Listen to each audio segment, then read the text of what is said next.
What's going on, everyone? Nick or Catalyst here. Welcome back to the channel. Hope you all are doing well. Today I just wanted to make a short video to discuss the most recent update for Battlefield 5 and my thoughts on not only it but the state of the game overall, because the specific update, since it was announced back in the spring, was really seen as the deadline by a lot of players for DICE to turn Battlefield 5 around.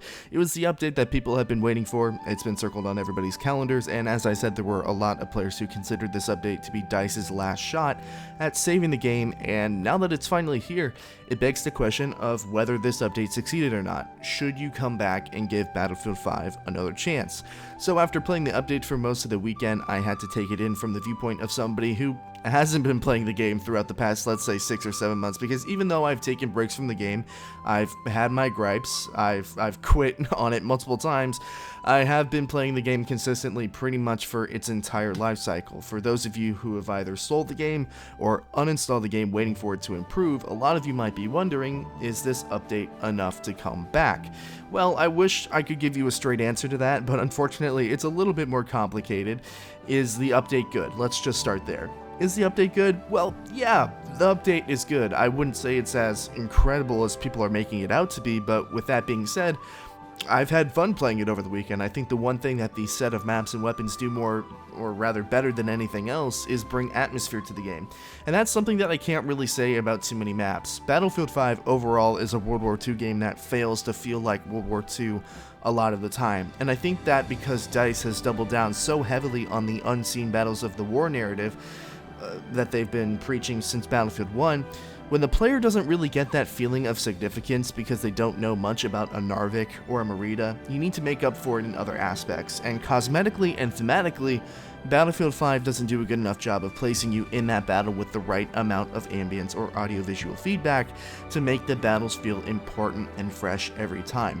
The Pacific maps, both Iwo Jima and Pacific Storm, both do a really good job of bringing that feeling to the game. The sound of a flamethrower spreading flames everywhere, the ping of the M1 Garand, the Japanese soldiers screaming in loyalty to the Emperor in the pre-game period. I mean, it's those small things overall, and it's hard to put your finger on exactly what it is in combination with those things that makes these maps feel so much better than the vanilla maps in the game, but when you play it, that feeling is there, and that's all that really matters.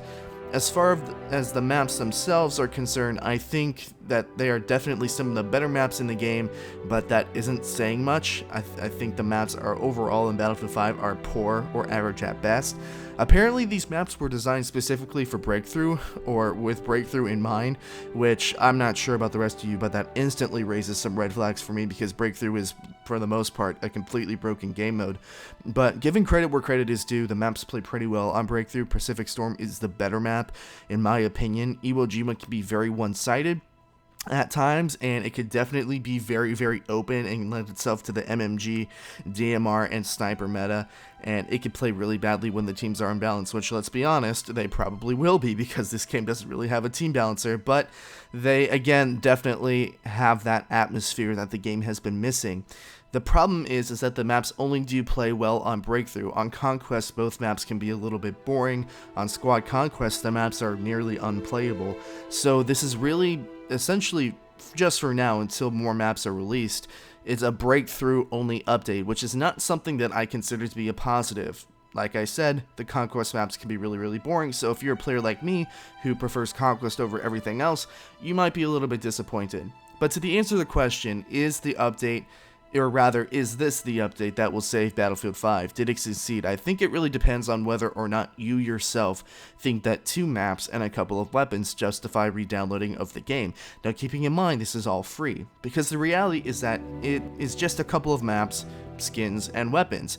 It doesn't fix the massive technological issues that this game has. In fact, the new maps all have a very bad freezing that currently comes around probably once or twice a game. I think you'll see it maybe once or twice in this gameplay here. The game's visibility is still horrid, and the bipod meta has completely taken over the game. So if these are the reasons why you stopped playing Battlefield 5 in the first place, the Pacific update is going to be fun, but it's not going to bring you back for very long, because a shiny new turd is still a turd at the end of the day. For those of you who quit, your reasons for doing so are more than likely still in this game, but if you quit playing just based on a content quality standpoint, you might enjoy this update a little bit more. For me personally, since I've been playing and haven't stopped completely, That's how I see it. The gripes that I've had with the game since launch are the same gripes that I have with this game now. They aren't gone, and I can't really say that it's been fixed entirely, and I can't say that there has been enough effort to fix these issues entirely. And I also can't say that they won't be rebroken at some point in the future. It's a cheesy and cliche answer just to say, well, it's up to you, it's up to personal opinion. But it really does depend on you personally. How much do you value this theater of war, and is it enough to put aside your past grievances with the game for a couple of maps, weapons, and skins? If it were me, I would say no, but that's because I still see the game for what it is. That's not to say that the update isn't good, because as I've said, it really is. It's probably the best update that this game has had since launch. DICE just needs to clean up everything else, especially the hit detection, and it definitely needs to hit on most of the content for the rest of this Tides of War. So, maybe my answer will change when more content releases with this Chapter 5, which I believe it will probably last around 3 months, ending it at around the January-February timetable. But, as of right now, I can't definitively say that this should bring you back to Battlefield 5. As I've been saying, it's up to you personally. If you had some serious technological and mechanical gripes with the game, those are still going to be here. These are just a couple of maps, skins, and cosmetics.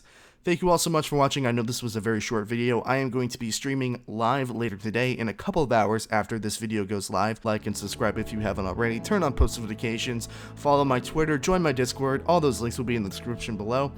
Thank you all so much for watching. My name is Nick or Catalyst, and I will see you all another time. Without you, I remember myself, my name. Forgot about all you tried to change.